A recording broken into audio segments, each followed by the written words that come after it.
The beers are so too many.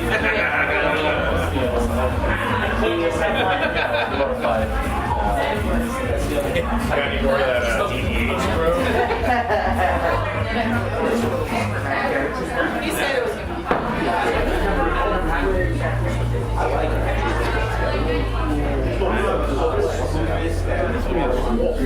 Guys are at the bar to get a beer.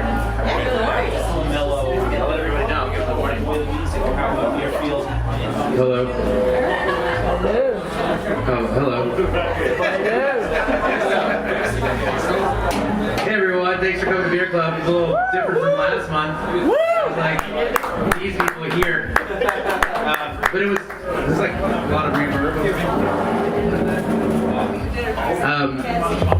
Thanks everybody for coming and filling up the room. It's always awesome to see. Hope everybody had a great holiday. I don't think I've seen some of you since last December meeting before. So thanks. You guys, everybody got beers and everybody's good? You want to start? Nick, you want to slide that door closed? Not in that guy's face. Wait. Don't. Yeah, there you go. All right, so we're gonna get going here. Everybody's good? Yeah. Cool. There's one more person coming. One more person. They know to knock just to open the door. You can crack the door a little bit so they know. They'll figure it out. They might not. They'll figure it out or don't. Again, so thank everybody. Let's get started. 14th Star Brewing Company. All right. They're fresh to the market this week, right? Launching. Yes. In this area. Yeah, this area. So pretty awesome. Thank you again for coming out on a cold night. So please, everybody give their undivided attention, and we'll be tasting beers a little bit. I'll hand over the mic.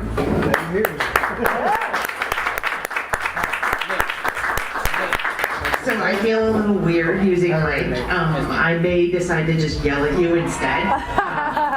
My name is Andrea. I am the CEO of 14th Star Brewing Company. Thank you. There are only two Vermont breweries that are female-run, and we are one of them. So, thank you. We are a veteran-owned organization. Our founders actually came up with the idea for the brewery when they were deployed to Afghanistan.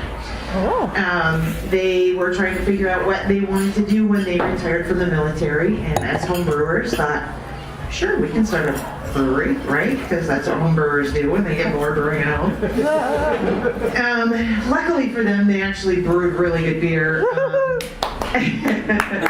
And they had access to some of the other really great brewers in the state of Vermont.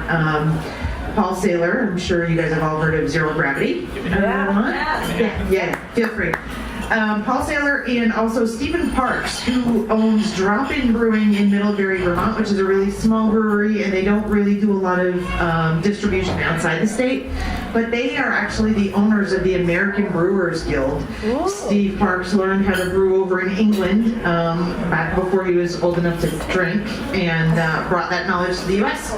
So those two were really quintessential in helping us to start brewing really good beer. When the brewery started, it was going to be just a small local St. Albans joint where people could go to try craft beer, and within just a few years things grew very quickly, and You guys started as a one barrel? we started initially as a one barrel. Actually, our initial brewing equipment was created, out of maple sap collection tanks. It was old equipment that was retrofitted, and then they did the same thing with the 3.5 barrel when we moved to that. We went from the 1 barrel to the 3.5 barrel relatively quickly within the first 6 months of being open.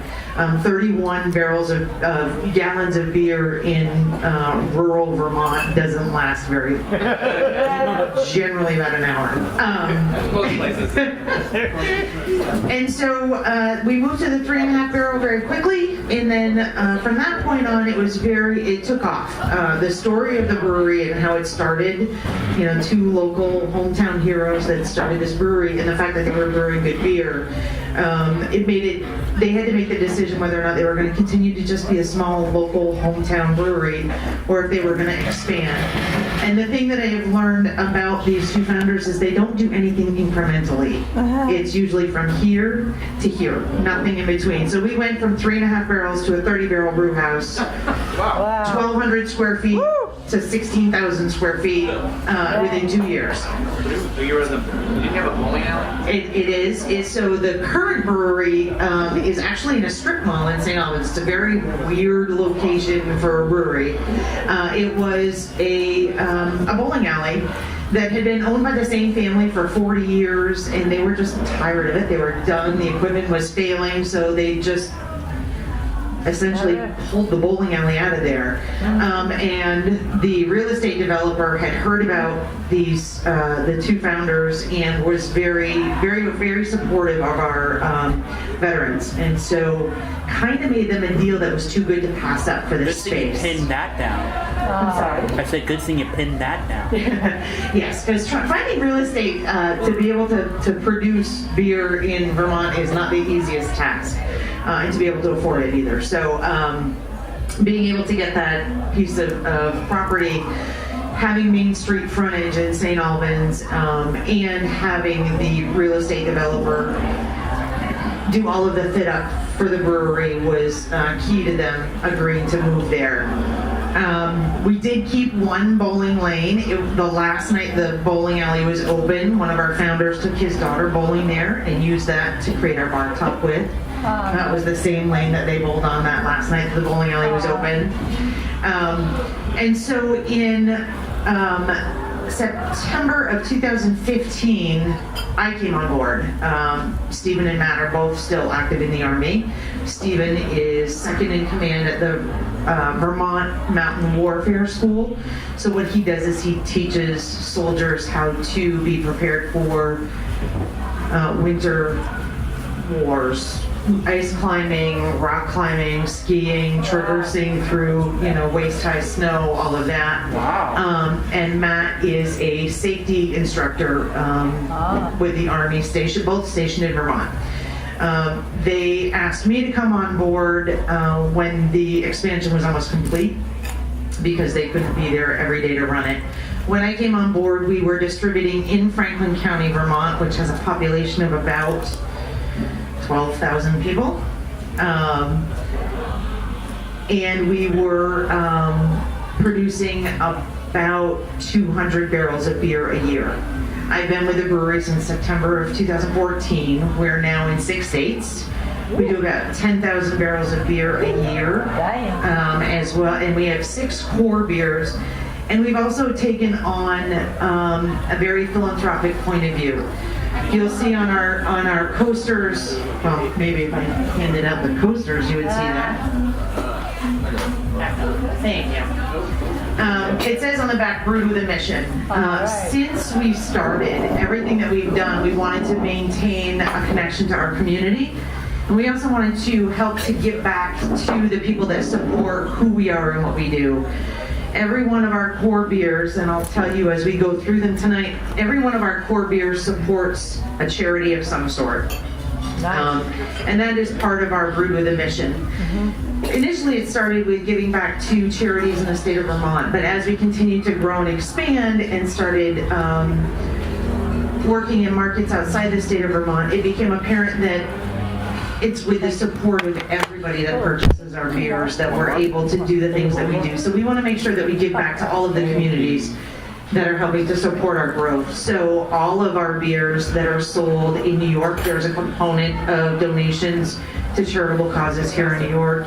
Same thing with Massachusetts, Rhode Island, New Hampshire. And so that is kind of who we have become, is the brewery that gives back. We are also very, very active in our leadership in our community. We have a number of employees who serve on different charitable boards. Are they veteran charities? We do. So a lot of our charities, but not all of them. So we kind of run the gamut from social outreach charities to veteran charities. We do a lot of work with our local animal shelters. Wounded Warriors? We my do favorite. stuff. It's my favorite. We do stuff with Wounded Warriors, although they're not one of our dedicated charities, because each individual state has their own charity. We do a lot with the Home Base Foundation out of Massachusetts.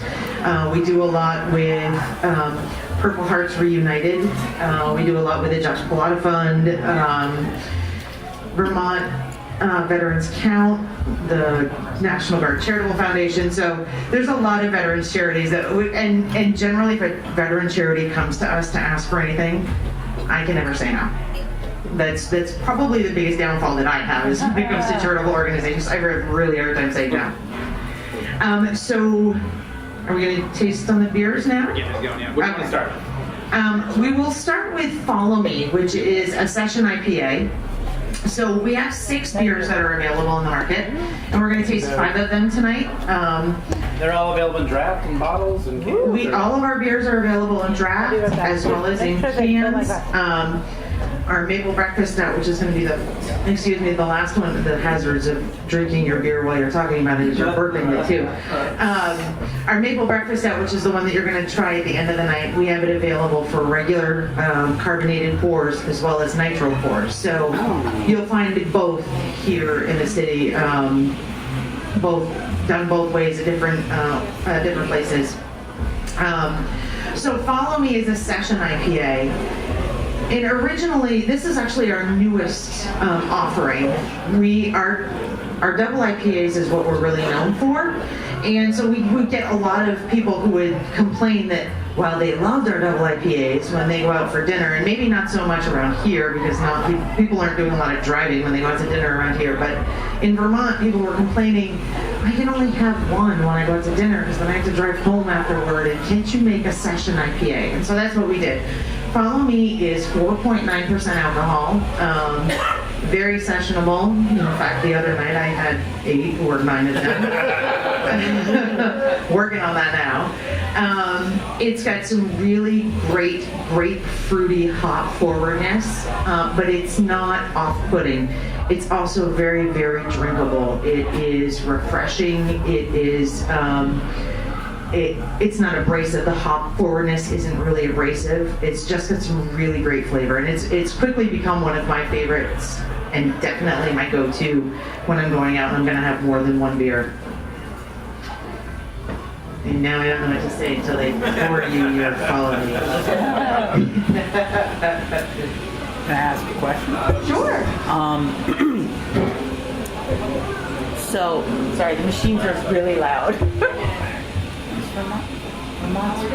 Maple syrup. Yeah. Mm-hmm. Yes. Is it okay? So like They said they're old. They started with old maple syrup making tanks. Yes. Well, yeah. So which ones out of the core beers are like inspired by, you know, the local flavors of Vermont? Sure.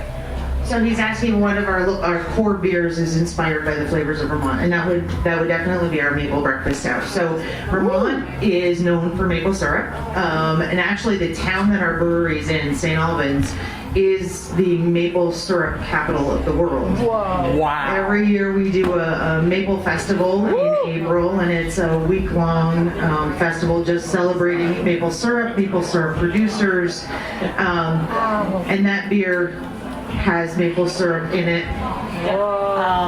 With the maple syrup, like with the people who produce it, do they have like, do they just use the buckets? Do they have? Because I saw like in Canada, they have like, it's gotten really elaborate where they have pipes and hoses that go through all the trees and it just comes to one location. And I was like, wow, that is really advanced. Our brewmaster actually does tastings at different maple sugar producers, much like people do with beer. He goes to different producers to try the different maple syrups to make sure that whatever he's getting is what, so it doesn't have any off flavors or anything like that. Some of them have pipelines, some of them are still doing it with buckets. They're both done in Vermont, the traditional way and with pipeline. That's interesting. Yeah. So this is Follow Me. Again, really easy to drink. To me, it's like grapefruit juice. Ooh. Cheers.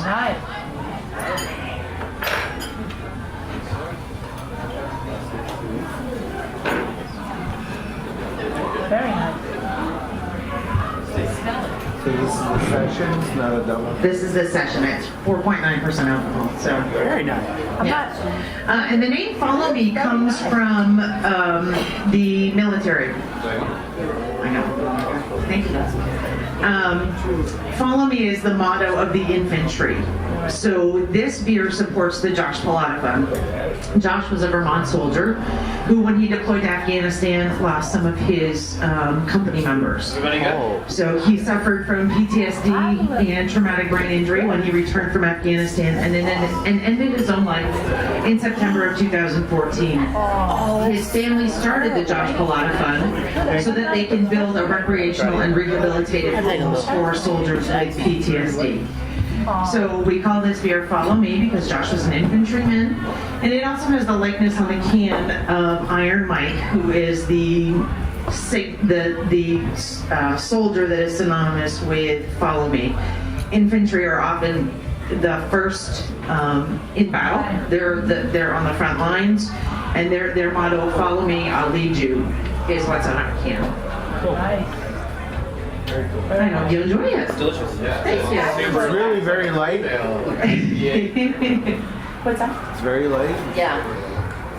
It's nice. Like I said, it's become one of my go-tos. I know it's going to be a great beer every time. I like to tell people, especially people that aren't going to go back to my brewers and repeat it, that we have some of the best brewers. What's wrong with that?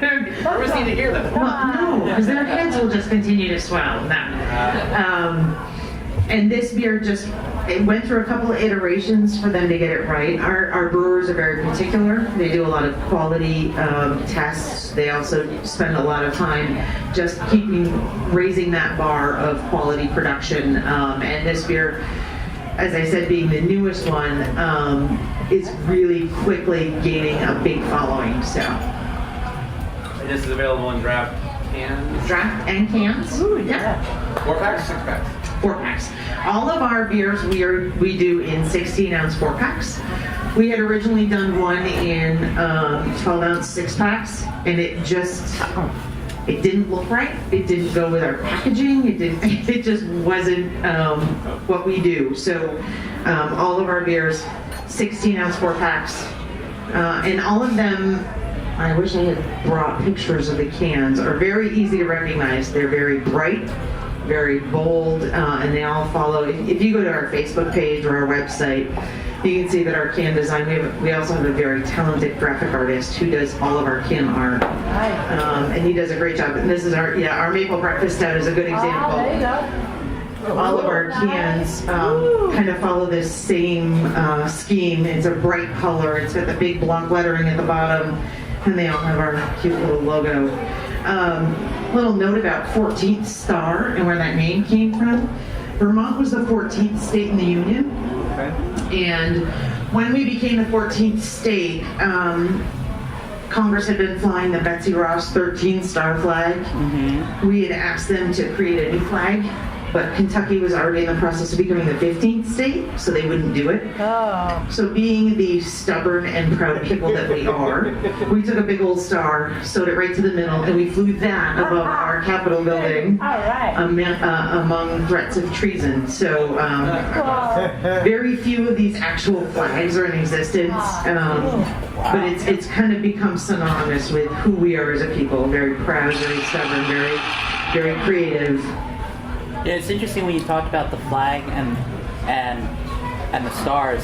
When people think about when people talk about the flag that inspired the Star Spangled Banner, they think a lot of times people go quickly to think it's the Betsy Ross flag, and it's not, because the flag that flew over the fort that inspired the Star Spangled Banner had 15 stripes and 15 stars. Ah, so it was after Kentucky became It was state. it was 1812. See, even I learned something here tonight. And the interesting part is that I've actually seen the flag in real life. It's at the one Smithsonian Museum, and when you go to see it, it's on a big flat thing, and it was interesting because when I had seen it, it had just gone back on display because it's in this big temperature controlled room and everything like that to preserve it, and it hadn't been on display for a period of time because they had to replace all the stitches. Oh. They had to replace all the stitches. But you'll know when you see the flag, you'll notice one of the stars is missing because one of the people who would die at that battle, the family asked if that person could be buried with one of the stars from the flag, Oh, wow. and that's why one of the stars is missing. That's great. I had no idea. So the next beer that we'll do is Puzzle Valley. Yeah. I mean, I hope that's all right. It's that stuff I got from History Channel. Hopefully, I remembered it right. The stuff that you get off the internet. You never know. No, history. That was when History Channel actually did history instead of ancient aliens. All right.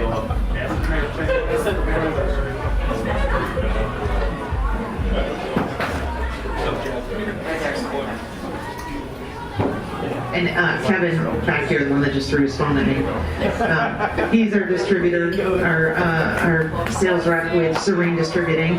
They have been fantastic for us to work with here in New York, so very happy to have him here. That's a question for him. I'm not sure. Beverage Island? Beverage Island has all the beers you're going to be trying today. Okay, but yeah. of all the places on the island, they are the most diverse on the island, so. Both Beverage Island and Holiday Beverage will have all the beers you're trying. Excellent. Beverage Island, down on Richmond Terrace. Richmond Terrace, like By right, the water treatment. not too far from the Enterprise. If you know where the Enterprise car is. So, Clove and Richmond Terrace? Yeah, it's a little bit, right yeah. It's a little bit going, if you're coming down on Clove, it's going back toward the ferry. trying to get them to look at the imagery.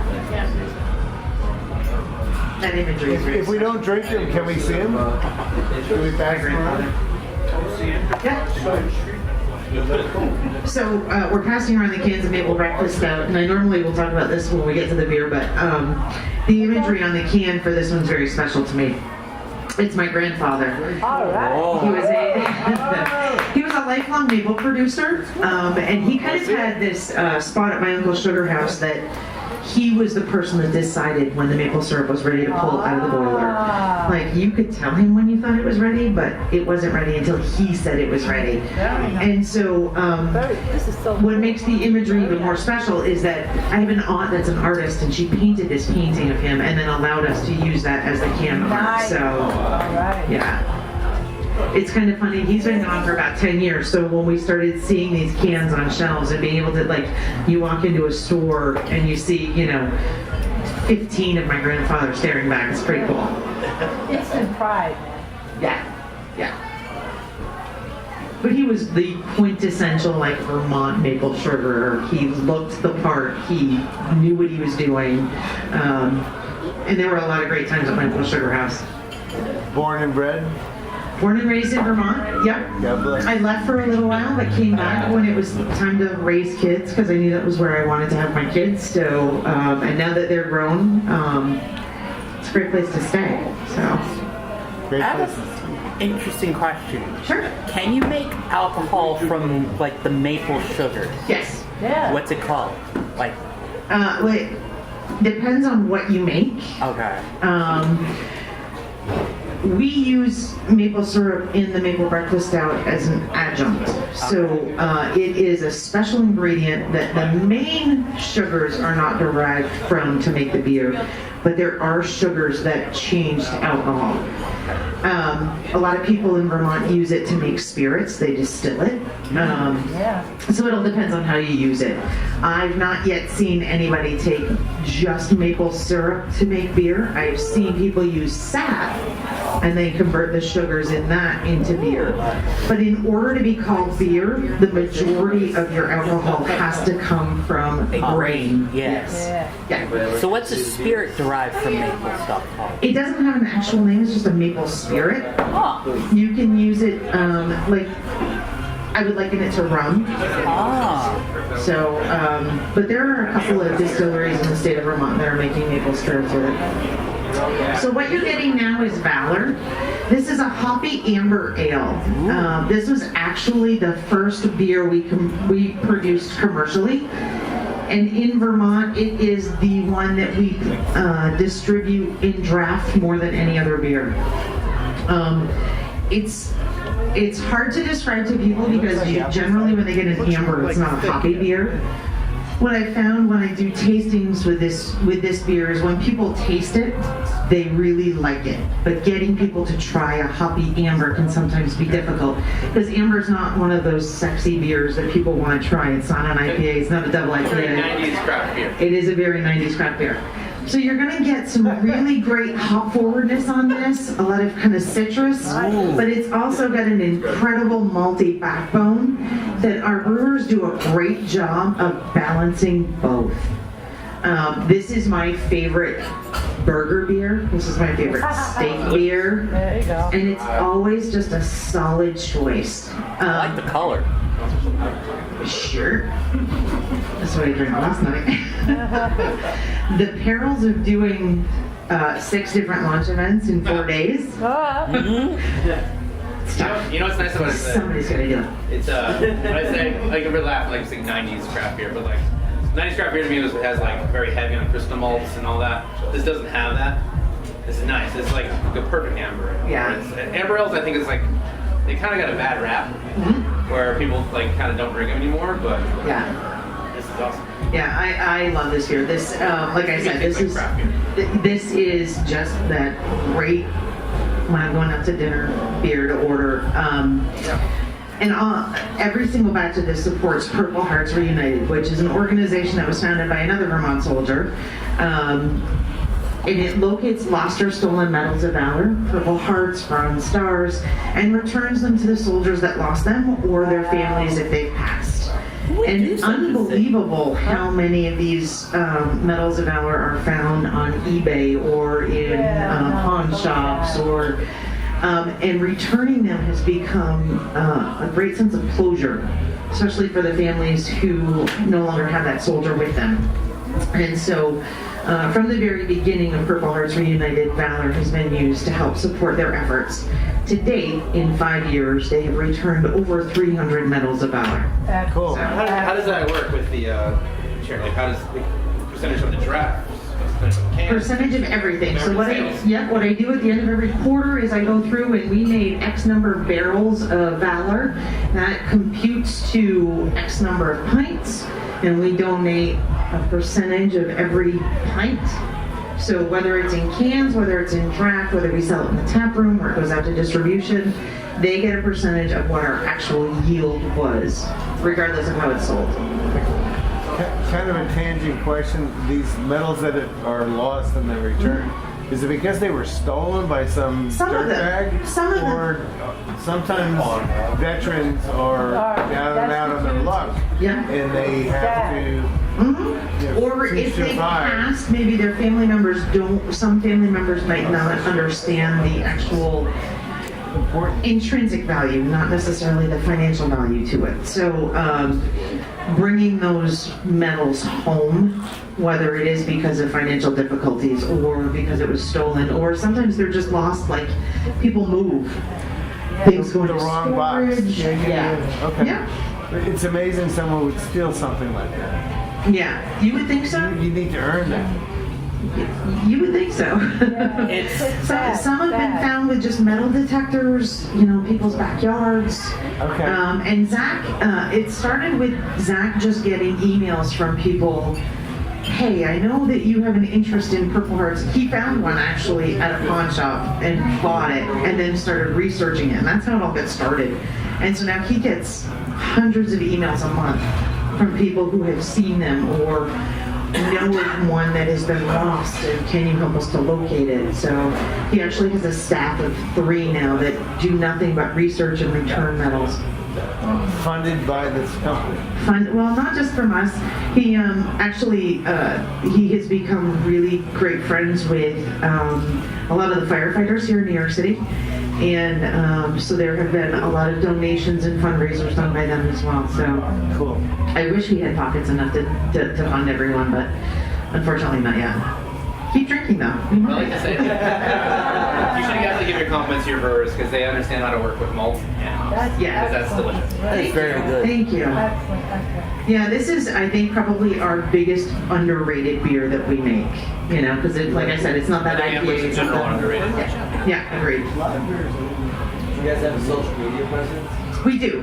So our Facebook and our Instagram, we're just really starting to get more into our Instagram. But we're there. You can find us. It's 14th Star Brewing. And we try to keep our both our social media pages current with new releases. Unfortunately, your state doesn't make it real easy to send new stuff here very quickly. So there's kind of a waiting game here with New York, but we will have a couple of seasonals that will hit New York. We do a raspberry, we call it Vermonter Weiss, so it's a Berliner Weiss style sour. We only do it in the spring, so you probably won't see it until about April. We call it Vermonter Weiss because it's made with just Vermont ingredients. The malt grown and roasted in Vermont, the hops from farms in Vermont, and even the raspberries from a local raspberry farm. So, and our brewers use the bacteria in organic Vermont Greek yogurt to sour the beer. So, it's all Vermont beer. Yeah. Yeah, it's fun for them to be able to do those. And we'll get that down here? You'll get that probably in April. As long as the TTB approves our label, and with the government shutdown, there's a little bit of a lag, so. Oh yeah, I know about that. How much do you produce that we get versus how much you have from Vermont? So it's hard to kind of quantitate that right now because we're still so new in this area. What I do know is that we have sent more in the last 6 weeks to New York City than we sent to Boston last year. Yeah. So, you people like our beer. We like to drink. And it's hard to make comparisons in Vermont versus here because just the sheer number of people is so much greater. We have 600,000 people total in the state of Vermont. That's like Staten Island. Yeah. I mean, the city that we live in has like 12,000 people. So, and well, that includes the town too. So there's the city and then the town. So it's really hard for us. We were actually, my brewmaster and I were sitting down doing some budgeting just a couple of weeks ago and trying to figure out, how do we decide how much we're going to make based on New York consumption. We don't really have any historical data for that yet. It's hard to project that. It is hard to project that, but as I was telling Kevin the other night, the energy and the excitement that New York has generated for our product, you're a priority for us. This market is a priority for us because there is such an excitement around getting our beer here. So we're definitely committed to meeting as much of the demand as we possibly can. I like to say, if you bring it, we will drink it. That's good to hear. And again, ask for it. Like I always say every month. If you ask for Yeah, it, if you're somewhere and they don't have it, ask for it for sure. And who's your distributor here in New York? Serene.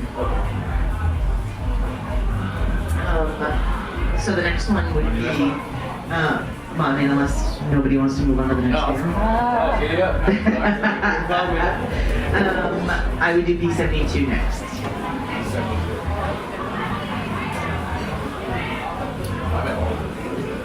No, you're right. Same. Apricot sour. I can't even see that. 17? Angry apricot sour. That's the Toledo Brewery. I don't know what you're trying to do. I thought you said 17. That's completely different. Oh, 13. It's 13. I'll take the rest. It's still 99 years.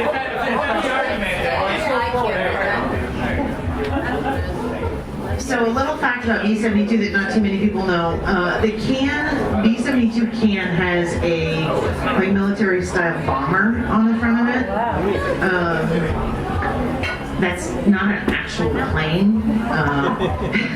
The beer started out as an experimental beer, and it was called Batch 72. And so that's how we kind of got that name.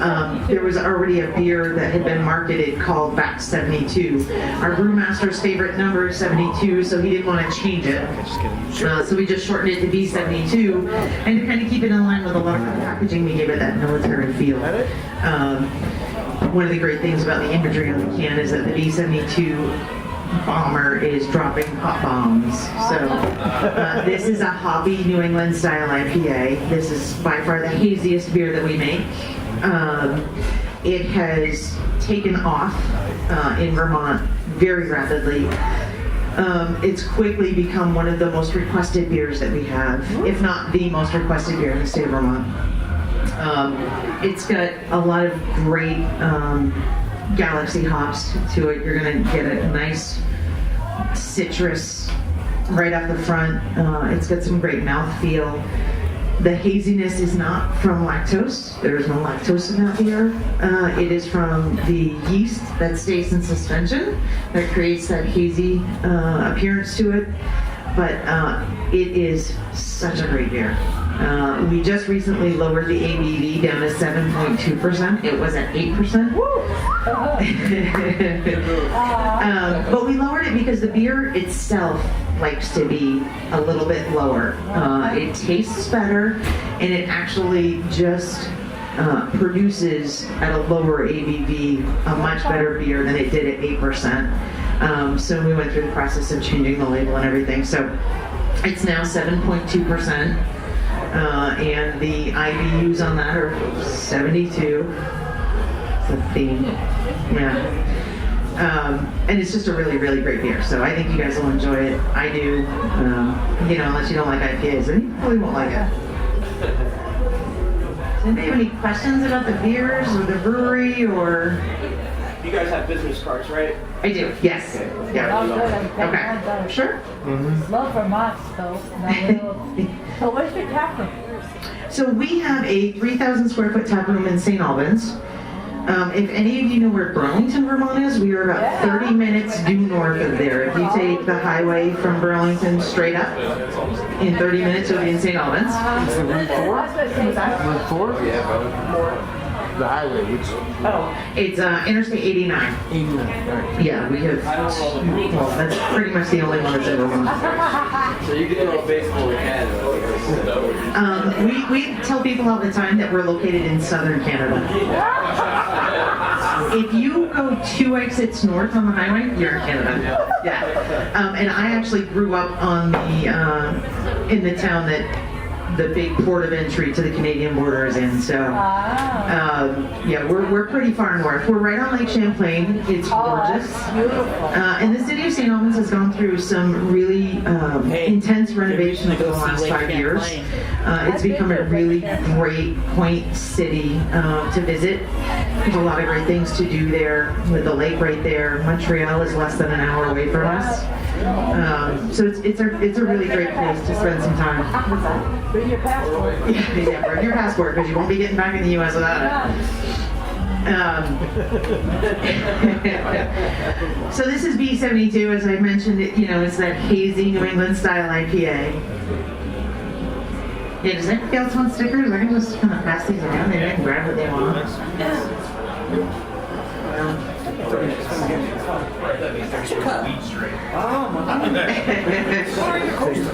that is legal now in Vermont. Friends that didn't make it. They're interested. I know they were. Well, so the funny thing about that, we've been asked a number of times if we would make a cannabis beer. While it is legal in the state of Vermont, it is still a federal violation. And we are veteran owned, so it kind of goes against what we stand for. Regardless of what our individual beliefs are, there's no way our founders would say, sure, go ahead and make one. It's a 14 star. Well, I'm not really sure how you would make a cannabis beer. Long Trail did. Yeah, there's a brewery in Oregon that has that. Yeah. If you weren't recording, they would tell you all I about think, Oh, sure. If anybody does, Lagunitas does. it's got all that Heineken money. there was, remember they had 14 So while all of our core beers support one charity or another, B72 is kind of like our orphan beer. This is the one that is used to support all of those one-off requests that we get, whether it is from an animal charity or schools. Amazingly enough, we get a ton of requests for donations from schools. Really? Even though they won't tell you that they get money from us. Yeah. That's okay. I love my school. I get some. we actually do a lot of things for different schools. There are a lot of independent schools now that are struggling for to be able to buy school supplies and such. So we do make a lot of donations for those. But this is the one beer that we put aside money from every batch that we create to be able to meet some of those donation requests. So. If we could just get some working computers. I'd love some feedback if you guys want to. Thoughts? This is also very good. Very nice. Excellent. So now the hops, do you get them in Vermont or do you import them? So right now in Vermont, there has been kind of a resurgence of bringing hop production back to the state. Hops actually used to grow indigenously in Vermont, and then blight took them out in the 1800s. But we have a very short growing season, so only certain varietals are able to grow in the state of Vermont. The UVM Extension Service has been doing some great work with a lot of farmers. Another thing that's been hitting the state of Vermont is the milk prices are so low that a lot of our dairy farmers are going into business, but they still have hundreds and hundreds of acres of land, and so they've looked to producing either malt or hops to be able to support the craft beer industry. Vermont has the #1 number of breweries per capita in the United States. About one brewery for every 10,000 residents. Wow. Yeah. It's kind of nuts. But Well, Vermont and happy people. yeah, we do enjoy our beer. And so a lot of the farmers that are no longer able to survive on the dairy business are turning to ancillary businesses that support craft beer production. The only issue being that there really aren't enough hop farmers in the state of Vermont to support even our level of production regularly. Say nothing about all of the other breweries in the state of Vermont. So we use them for our one-off batches, some specialty stuff, our Vermonter Weiss, but we aren't able to source enough to be able to sustain production of all of our beers.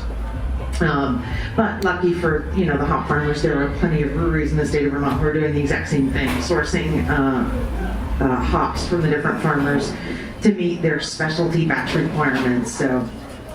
Where do you get the remaining hops? Most of our remaining hops come from the Pacific Northwest.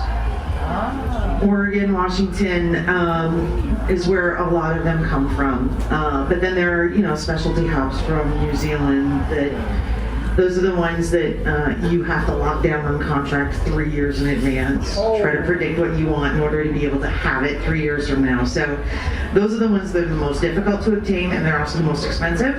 But they're also the ones that everybody wants. So, Which is why it's tough when you're making specialty beer with a specialty hop. You kind of pigeonhole yourself into being able to get that hop. Yeah, correct. And we've been very fortunate the last 3 years. The production of hops in the Pacific Northwest have been bumper crops 3 years running.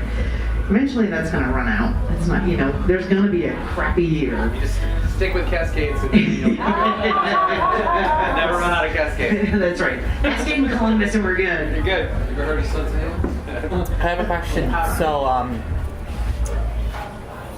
what's the water like in St. Albans? So we are on city water. That's a really great question. There are a lot of breweries that don't really understand how important water chemistry is to your beer. We worked with a company called Clearwater Filtration to put in a very extensive 3-chamber charcoal filtration system in our brew house. I've had some breweries beer that as soon as you taste it, you know it's bad water. If you taste water that tastes like bad water, it's going to taste even worse in beer. Any flavors that are not right before you make the beer are going to be 10 times worse after you make the beer. So water purity is very, very important for beer, especially for beer to maintain the same level of quality over time. Because oftentimes there are things in your water that will change the beer over the course of time. So, great question. I mean, I can honestly only say I have had one beer where I think the water wasn't great, and which is weird when I think about it because it came from the city of Boston, and it was brewed in the city, but like we got it. That's good. Glad you said it. It was called. We try not to disparage other breweries. It was called like it was called Hop something or other, or Hop City or something like that. Hop City. Hop City or something like that. It was right next to the Children's Museum of all places, and we checked it out. They had good beer there, but like we had gotten one of their New England IPAs to take with us, and later that night it didn't taste very good. And then we'd open it up, like it had been in our fridge for weeks. For like at least 2-3 weeks, it should have been okay. It wasn't like we opened it and you just smelled bad. We had a big thing from the Sloop Brewery that had been there for at least over a month. Cracked that open, that sucker was amazing. It was like it was still fresh. Did you say Sloop Brewing? Yeah. Oh, I love them. I love them too. I love them too at a because wedding like 2 years ago, and I was so happy. I love them too because they're 5 minutes away from my grandmother's house in upstate New York. Yeah. Elizabethtown? Yeah. Tribute next, yes. So the next beer that you're going to get is Tribute. This is our most popular beer. This we sell about 65% of our production is Tribute production. Wow. This is like, you have a flagship beer? Actually, Valor is what we call our flagship, but this has kind of assumed that role because it's become what we've become known for. A lot of people think that Tribute in and of itself is its own brand because people don't realize that we make other beers besides Tribute. And a fun fact about this beer. It's a tribute to it. Well, The Tenacious D? that's exactly where that came from. So the Tenacious D song, Tribute, maybe not the best beer in the world, just a tribute to. Yeah, that's where that came from. And initially when we first started canning it, we, you can see on the bottom of cans, like the can bound date, we had lyrics from the song. We would have like 4 words at a time. So if you collected like the first 30 batches of tribute cans, you had all the lyrics to the song. We just never promoted that because I didn't want to get sued. Hey man, cease and desist work in this industry. I know. That's why we technically call our beer the official beer of freedom. Technically speaking, I know, right? It's a brewery started by 2 veterans who are still in the Army and who both served overseas twice. technically speaking, it could be seen as a parody and would be free of that. Hopefully. It would be Except for when we seen put as the lyrics on the can. yeah, it would be seen as fair That was use. kind of dumb.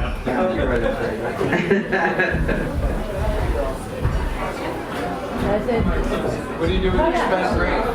So all of our spent grain goes to a pig farmer that lives in our town. So He gets It's every 2,000 pounds a week. Spent grain, So yeah. I have some fat kids. He has like 32 adult pigs and like 60 piglets, I think he's at right now. And every once in a while he'll bring pork chops in, or he'll bring It's great. I don't usually get any of the brewers and I'm taking it all. And, you know, Farmer Gary will come in and he'll go, so did you get any of the chorizo we brought in? No, we never get any of that stuff. But he's been taking our spent grain since we were a 300 barrel brew house, and his farm has grown in relation to the brewery. So we've had a number of people look to see if they could get our spent grains. We have a local bagel shop just down the street from us, and every couple of weeks they come and get just a couple of pounds and some of our maple breakfast stout, and they create a maple breakfast stout bagel. I did not know you could do that with spent grain. Feldman's Bagels. Where is it located? It's right in St. Albans, Vermont. Yeah, they have a Burlington location and a St. Albans location. So good. Question is, can you do kind of like this is the 14 star. They do. So they have to ask for permission, but you know, they're making bagels. So you can say, no, but this could be the 14 star pig chops. This one's from Tribute. This is the pig that was raised on Tribute. Hey, wait! You could have the ultimate beer pairing. You could have the pulled pork bagel. We have done a beer dinner with this farmer because he has this catering. The one that was raised on. This is had the tribute beer on the pig that ate the tribute, and the bagel made with tribute. There you go. So before you drink this beer, Favorite yet? do me a favor and just take a big sniff. I'm not a of big it. IPA person. I love the nose on this beer. I could smell this beer a lot longer than I can drink it. I like smells. I love the smell of this beer. So what you're going to get from this beer is different than B72. This has more of those tropical fruit notes to it than B72. Well, B72 is a lot more of the citrus.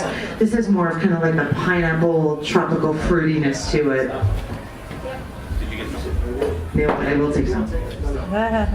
So this is 8.1% alcohol. Hey, whoa! Yep, this one will sneak up on you. And not that I'm speaking from experience, but don't ever drink 4 of these when you're playing golf before noon. You won't make 18 holes. I mean, you will, but you won't remember it. I don't think I was trying to drive the park after that. Yeah, so this is our most popular beer. And it is just such a great beer. Actually, I had a question. Sure. I'll make it short-winded. The first beer I ever had from Vermont was Catamount. Yeah. You know what I'm talking about? Yeah, it was. It's now Harpoon in Windsor. So was it a Catamount Brewing. a DBA or it? No, Harpoon bought it out. Gotcha. Yeah. When they expanded into Vermont, Catamount was actually going out of business, so they bought the equipment and the location. That's where Pat Morris from comes. Right, in reference to what I laughed at before, 90s craft beer. That was the first beer from Vermont I had. Catamount was good back in the day. agree.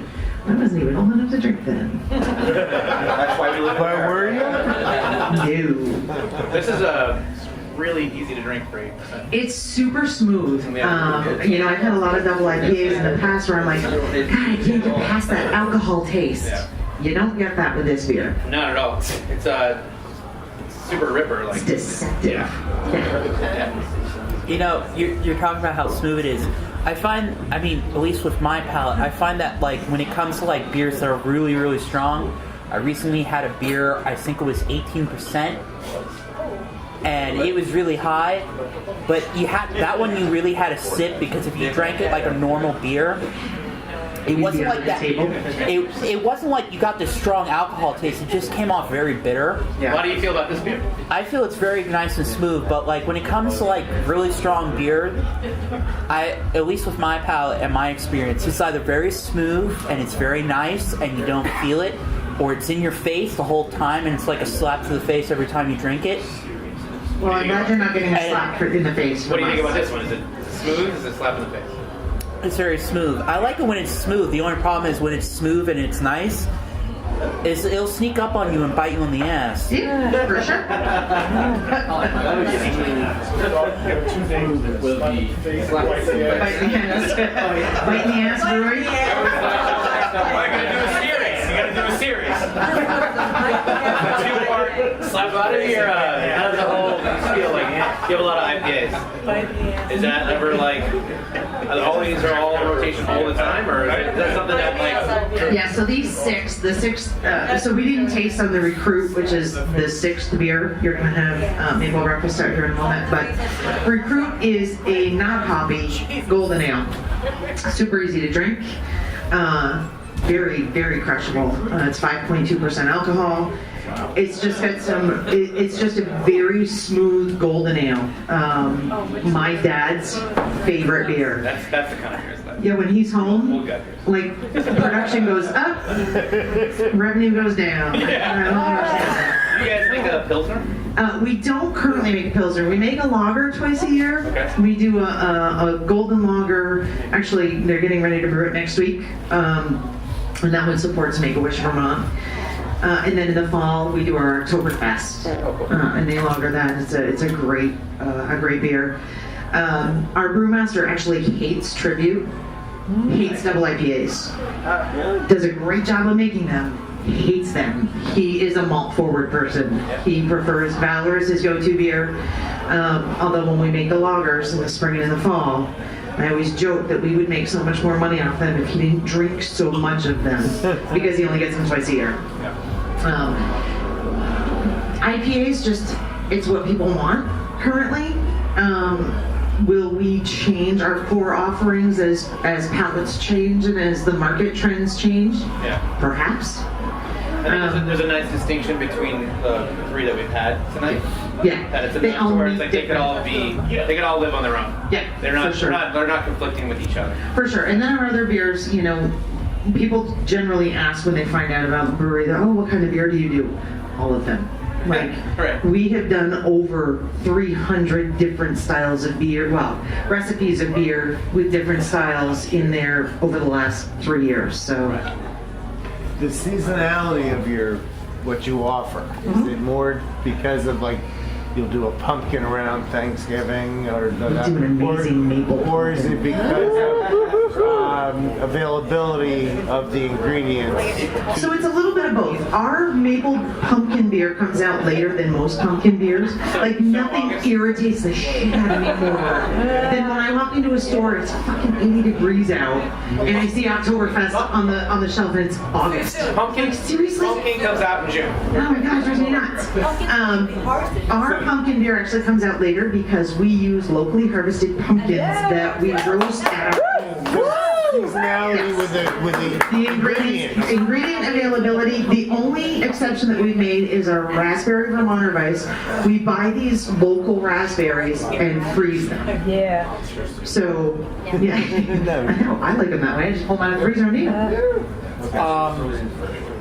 I mean, I'm like from I like all types of beer. But the beer that I really like, I really like sour ale, like sour beers. But my real go-to beer that's not on most people's radar is a Goza. So we did at Goza Just Want to Have Fun. It was, I don't know if you guys have ever heard of the Pink Boot Society. Yeah. So every year they do an International Women's Collaborative Brew, and what we do is we give all of the women that work for 14 Star, from myself to the bartenders, our event staff, my assistant, they have one day where we all come together and we brew the Pink Boots beer. It's a nationwide thing, isn't it? Like, It is. If you're a member of the Pink Boot Society, you're invited to, yep. So it started with, you're given a recipe and a style. You can add to that recipe or change it as you want, but you have to brew within that style. Over the last couple of years, it's changed to a package of hops. It's a proprietary blend done just for Pink Boot Society. So we did a Goza, and we called it Goza Just Want to Have Fun.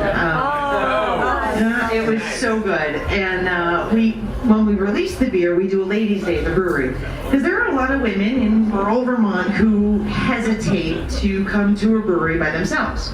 They'll come with their significant others or a group of women. But what we do is we'll have a chair masseuse. We'll do manicures. We have, it's great. The smart single men in Franklin County show up on that day. I don't want to do that. I just want a massage. Are there any fabulous men there? Well, it's Franklin County, Vermont, so let's see. Our founders are fabulous. I have to say that because I'm related to one of them. No, I don't have to say that. I usually don't tell them that either. No, there are a lot of fabulous men in St. Albans, in Franklin County, especially, yeah, for sure. So they're not. Good answer. Oh, yeah. Or my favorite bar in St. Albans called Nellie's. He's fabulous. He's also taken, but, you know. I'm taking too. So we have one more beer, which is our maple breakfast stout. Yeah.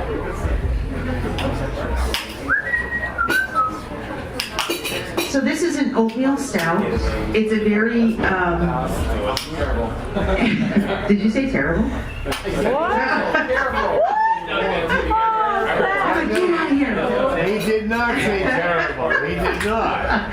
So this is a light-bodied stout. If you are hesitant to drink the stout because you're afraid that it's going to be super heavy and just sit in your stomach, this is not going to be that beer. It's a light-bodied stout that's brewed with Vermont maple syrup and cold brewed coffee. It's not going to be a syrupy sweet beer because the syrup actually gets added before the beer goes into fermentation. So the sugars in the syrup ferment out. They're really simple sugars. They ferment out very quickly. What you're going to get is more of the cold brewed coffee up front, just a hint of maple at the end. A lot of the residual sweetness actually comes from the malt itself. And I think because these beers have been sitting out for a little bit, it's right about the perfect temperature. We suggest that you serve it at about 45 degrees, whereas most of our other beers are about 33 degrees. When this beer warms up a little, you'll get a little less of the acidity from the cold brew coffee and a lot more of the chocolate notes from the malt. Thank you. That's very nice. Cheers. I have an interesting question. Now, it's cold brewed coffee. So, what happens to the coffee, like the coffee? Now, do you pour like actual brewed coffee into it? Yeah, so we buy the cold brew coffee from a small supplier in Charlotte, Vermont called Northern Bayou Cold Brew. And he brings in, for people that are concerned that there might be a lot of caffeine in this beer, the amount of cold brew that goes into a batch of beer is not a lot. There's about 15 gallons in every 900-gallon batch of beer. So it's not a lot. So what happens to the coffee chemically in the beer? Nothing. Nothing? Nothing. Nothing. It just sits there and waits for people to drink it. There's no sugar in coffee. Yeah. So there's nothing to react with the yeast that's in it. All of the reaction that's taking place is with the sugars from the malt and the sugars in the syrup. Oh, It's really very good. well, no, I was just wondering if there was One of the like great things that we like to do with it in the summer. So a lot of stouts you'll see disappear during the summer months. We actually don't lose any market share with this beer during the summer because it's not a wicked heavy beer. What we like to do with it in our tap room during the summer months is to throw a scoop of vanilla ice cream in it. Nothing better than a grown-up ice cream float. Yeah. I love it. A lot of people like to cook with this beer. It's great for braising ribs, reducing to make frosting for cupcakes. Very good. There is no lactose in this. Initially, when we made this beer, we had lactose in it. It's great for I'm sorry. Benin? yeah. So initially, when we made this beer, there was lactose in it because we wanted to give it that creamy mouthfeel to it, and it has it. So little by little, we started taking it out, and we realized we weren't doing anything different to the beer. It didn't taste different. It didn't have different mouthfeel. It naturally, from the oats, has that great creamy mouthfeel. So I don't taste the chocolate. Does anyone else? Warm it up a little in your hand. Yeah. I mean, it's delicious, but I don't get that. I get It's very, very subtle, and for a lot of people's palates, like it'll take probably more than what you had to be able to get any of It it. would be a nice. I feel like maple. A lot of people are hesitant to try this beer because they're afraid it's going to be wicked sweet. I'm not a huge sweet beer person, which is funny because I love sweets, but I'm a beer. Do you taste chocolate? But it doesn't have that cloying sweetness that It might you be would have. I wish I was as sincere with my palate as you are to very dry. No, but I mean, I know chocolate. I know it tastes good. Yes, we do this on nitro as well. I taste the On nitro, it is fantastic. She said maybe it's got to warm up. Do you use, use a local coffee? Yep, the coffee roaster is Northern Bayou Cold Brew. He lives in Charlotte, Vermont. I was on, actually the last time I was here in New York, my flight back to Vermont, his dad was my seatmate, which you would have thought would have been cool, but he was really weird. Was he all wigged out on coffee? He just had a 90 espresso. I had his own spot. He's one of those people that doesn't like to use earphones because they bug him. And so everything he listens to, I listen to So it too. tastes like every person on the subway. Yeah. Yeah, that's what it's like here. You're going to work, some fucking assholes. Well, and it was during elections too, so all of the election results are like, oh my god, I already heard these.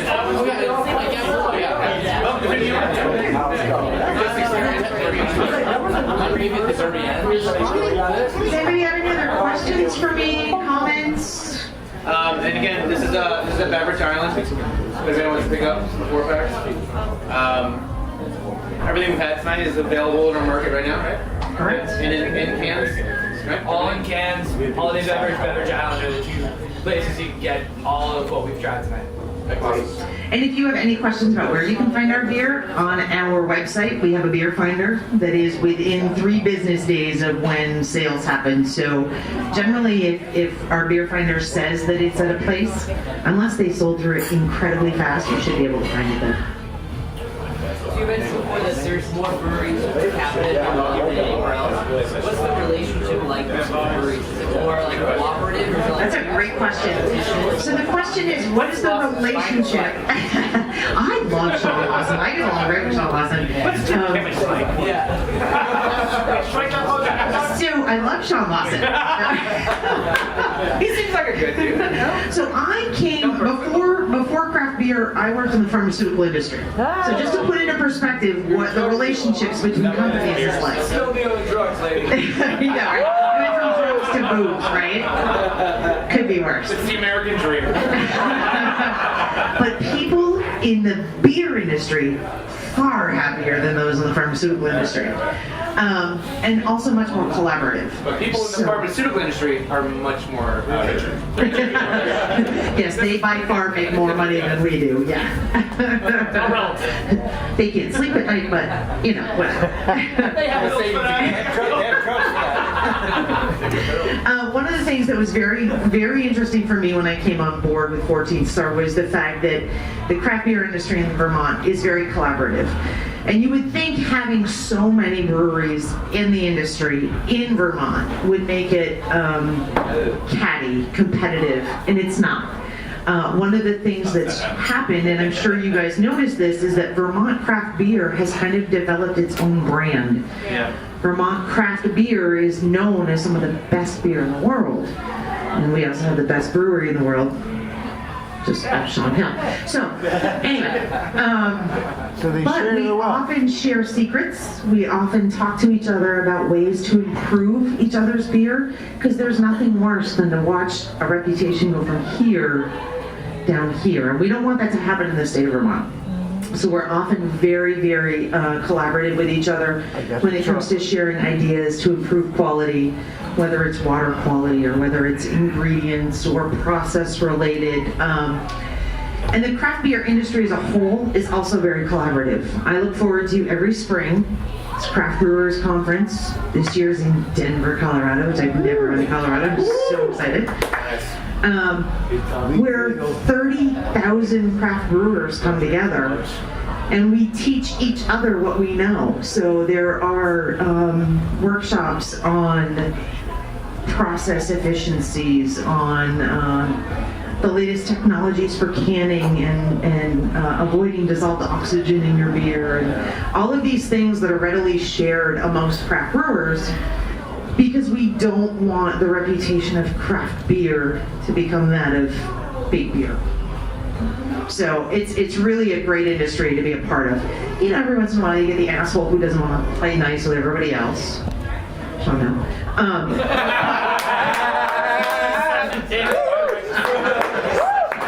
I shouldn't say that. He's not always a dick. You just never know when he's going to be a dick. It's a pretty big thing. It's like one day he's not, the next day, oh, Sean next.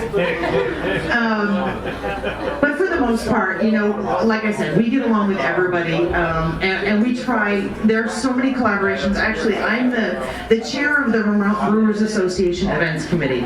So we do 2 Brewfests every year. We do our Winter Brewfest in Killington coming up in March. And that Brewfest centers around collaborations. That's probably fucking awesome. Last year we had 45 collaboration beers between 30 different Vermont breweries.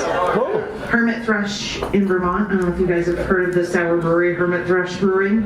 They collaborated with everybody. They had like 16 collaboration beers there. That's But BC here. it's such a, is that it? It's such a great festival because it really highlights the quality of the beer in the state of Vermont, but also that collaborative nature. So, Not the same place as the skiing joint. I'm sorry. Places to ski. Not this. Yeah, oh yeah, it's done right at Killington Mountain. It's fantastic. It's cold as balls, but it's fun. I have a question. No, because I know what happens at Hunter, and it's a hot mess on the slopes. So you said you're like right off of Lake Champlain? Yes.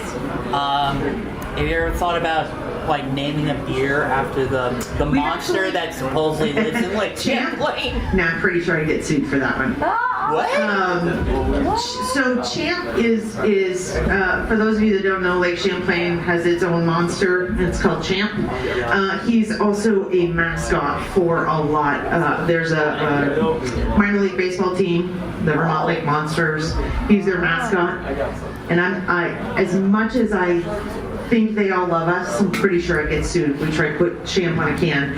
Not to mention he has a reputation, so they really don't like for him to be involved with anything that's not Kid friendly? correct. And so it's beer, you know. People don't like their kids to be exposed to beer. I don't know, just call it the Lake Monster. However, we have done a number of beers that have gone to support Lake cleanup. We got a cease and desist for a beer that we did called 1609, because that was the year Samuel D. Champlain found Lake Champlain. And there's another brewery that did 1609 Nerd is fucking something. filing that cease and desist. And it was a beer that they released once, like 5 years before, but because they had released it commercially, we couldn't use it anymore. They told us that we could still donate all of the proceeds from that beer, and they were okay with that as long as we didn't use it again. But get it in New York City though, a cease and desist means that's good for you. Yeah. Press. Yeah. Is that all news is good news, or? That's right. I don't know, what happens if he did 16 letter O not? I'm not quite sure. I don't know that I want to go there. Yeah, watch out. Don't test. You're in like Don't tempt fate. What's the process of like end of February. I will be here the last week. Festival at Jarvis Center. Thank you. Yes, I will be at the Jarvis Center on the 23rd. So. There's another event going on in Manhattan that they'll be pouring at. It's I believe it's AAA is doing a like vacation food and beer festival, kind of going on the same night as the opening bash. That's where it starts getting over at the Jarvis Center. So there's 2 things going on the 23rd. The 23rd is the opening of New York City Beer Week. Yeah. For you guys, Javits Center's gonna have a beer fest? But it's fun. But like the opening bash, every brewery in New York City and plus outside New York City is going to be at the Brooklyn Expo Center. Tickets are on sale now. It's fucking great. It's a great beer fest. I hate beer fests. 2 sessions this year. And this year there's 2 sessions, which is awesome. It's excellent. I highly recommend you going to that. But if you don't, go to that one. That sounds awesome as well. So there's 2 things going on that day. It's Saturday. What time is the thing? The one at the driver's side? Yeah. I think it starts at noon, I want to say. And there's also a good handful of New York City breweries that are also pouring at the opening batch that will be at that event as well. Gun Hill, Single Cups, they'll all be there as well. Yeah. There's a lot of stuff. I do not know. There's only a handful of breweries. There's only 2 right now. So No, I know. Actually, it's not. Hillsborough is not one. I'll say that. So Oh, so nobody. I don't know. that nails that list now. But that's gonna go. I highly recommend going to Open Bash. You know, want to go to those things because it's a lot of fun. And it's one of those beer fests you don't have to wait in line. That's a great. Obviously, you experiment a lot and you put out a lot of interesting stuff. What is the inspiration for your stuff? Is it in-house? Do you take? So the inspiration for any of our beers is basically what you tell us you want. Seriously, you listen. Oh God, yes, yeah. We have a suggestion box in our tap room, and we also have a link on our website. Tell us, feedback website. As well as the collaborative. Yeah. So everything that we brew, anything new that we try, we release first in our tap room. So we still have our original 3.5 barrel system that was made out of old sap collection tanks. We still use that to do our experimental batches that we put out in our tap room. So while we have 6 core beers that we put out in the market at any given time in our tap room, which if you ever find yourself in southern Canada, stop by our tap room. We have about 15 different beers that we have on tap at any given time in the tap room. That are 3-barrel batches. That are all 3-barrel batches, yeah. Some of them make it to 30, 60, 90-barrel batches, but not all of them. Yeah. So, it's kind of where all of these beers had their start. So, it's based on people's reaction. So how do you build a brewery out of a syrup evaporator? YouTube. Maybe Figure it out. It's basically adding a water element and a heating element.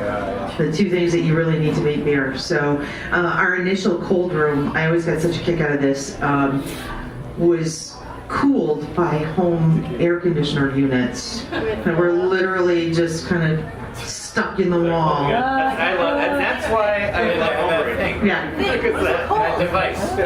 Yeah, there's the temperature. Yeah, what is it called? A thermostat? No, there's a thing that a cool bot. Yes, because it cools the air conditioner so that it That's a really doesn't fucking kick smart off. idea. Yeah. Look at Johnson controller. Yeah, there you go. Sure. Yeah. But you like your chest meter. It's thermostat. No, cheese on. Yes, so there's actually an amazing cheesemonger right in Franklin County, Boston Post Dairy. So there's often times where we do collaborations with them.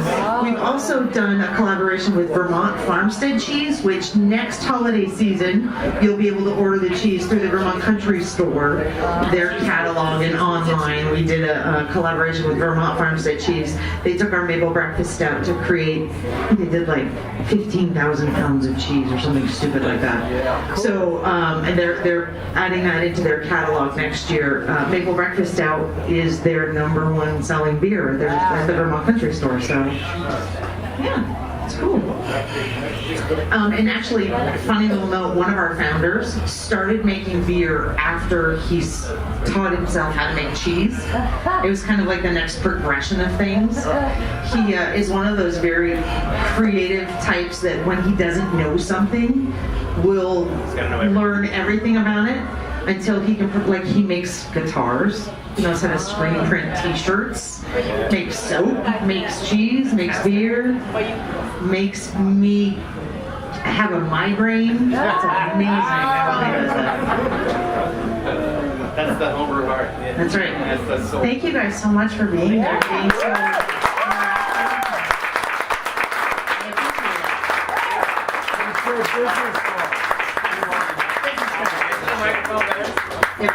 now I feel like I have to sing something. You gotta do shtick. Yeah.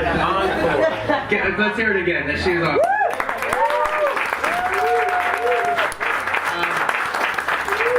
I gotta say, man, like, the last 2 months, the beers that we've had have been really fucking good. Like, tonight, these are the best. No, these are like solid. Everything that I have is like solid. I never had this brew, and obviously, in the market. When I saw 3 IPAs up there, I'm like, man, like everywhere I go up in the Pacific, like in the north, like east, every brewery has like 4 New England style IPAs, and I'm always like, fuck. Did you get it? Why is there so many? Yeah, but everything, like I said, like they don't. Did you finally taste it? One of them, yeah, it wasn't like. So it's really nice to see. It's nice to see that people are using malt and like understanding how to use it. And, like, But it was delicious. great, man. Like, thanks for coming. Thanks for launching in New York City, man. It's awesome. Thank you for everything you do. Like, the brewery sounds fantastic. The charitable concept of it is fantastic. And everything that our craft brewers do. Great. Like, thank you. And thanks everybody for coming and filling the room. Mike and Laura are not here tonight. Mike is, you know, he's murdering it with the taps here in Richmond Republic. So please continue to support Cop Shop, continue to support Richmond Republic. And Mike is just crushing it with like the beer selections here. Give me a fucking second. Why does everybody yell at me? They never ever lets me finish talking. Every month, no one ever lets me finish talking. So yeah, Brew for Autism is going to happen on April 6th. Our 6th year. I was going to talk about opening bash before that, but I guess let's go on to that. It's going to be at the same spot as every year. You guys, if you haven't been, I think everybody has here. If not, it's. You know, it's a beer event. It's a homebrew and pro brew event that we started 6 years ago. It's this club and 4 standards, and there's generally like 50 homebrewers, and I usually get like 10 pro brewers come through, and we every year like more people like want to donate and want to provide food, and it's always a great event. And it's a beer event run by people who like to go to beer events, so it's always a good time. No, because you're not waiting in line for beers. It's not crazy. It will sell out. It'll sell out for sure, without a doubt.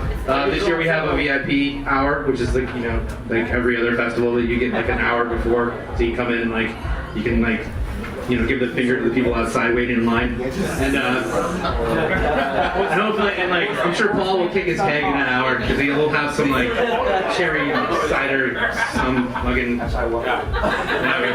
your glass. And so that tickets are on sale now. It's at Snug Harbor again at the Great Hall, same spot. I think this year we have an outdoor area that we're going to utilize.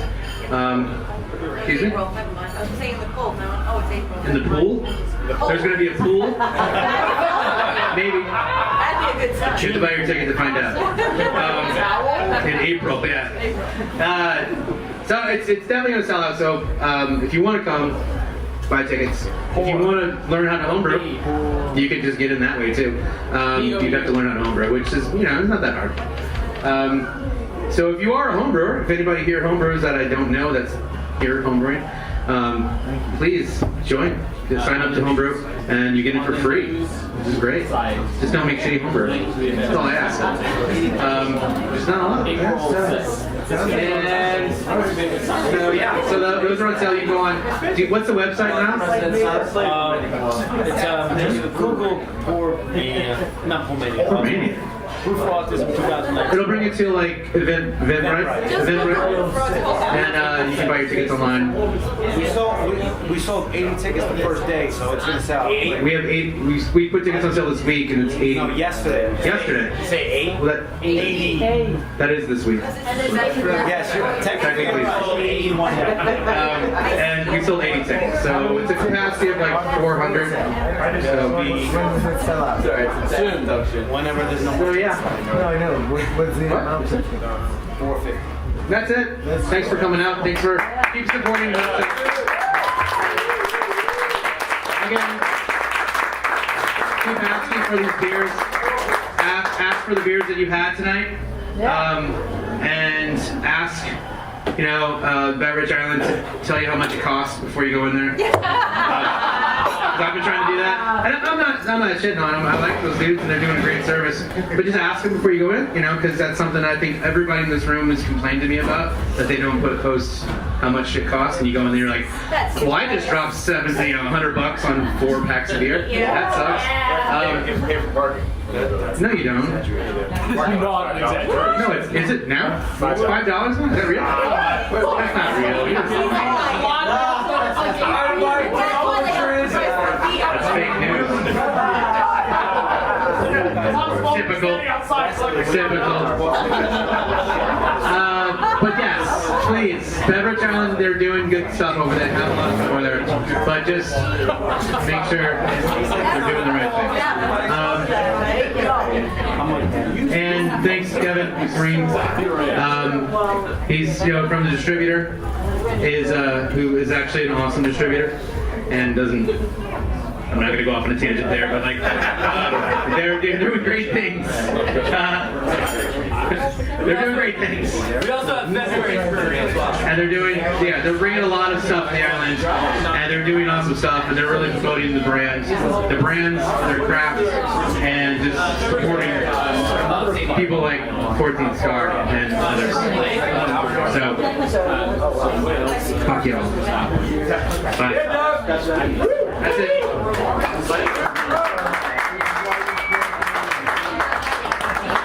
Oh yeah, if you haven't bought Budo's tickets, they go on their own set. They'll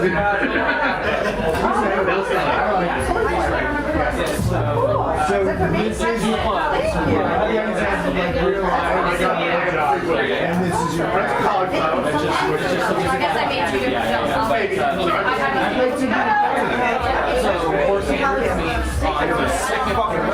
I really appreciate it. Well, I did nothing except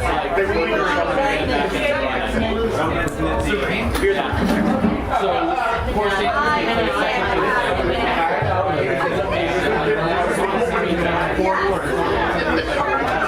And one of the brewers that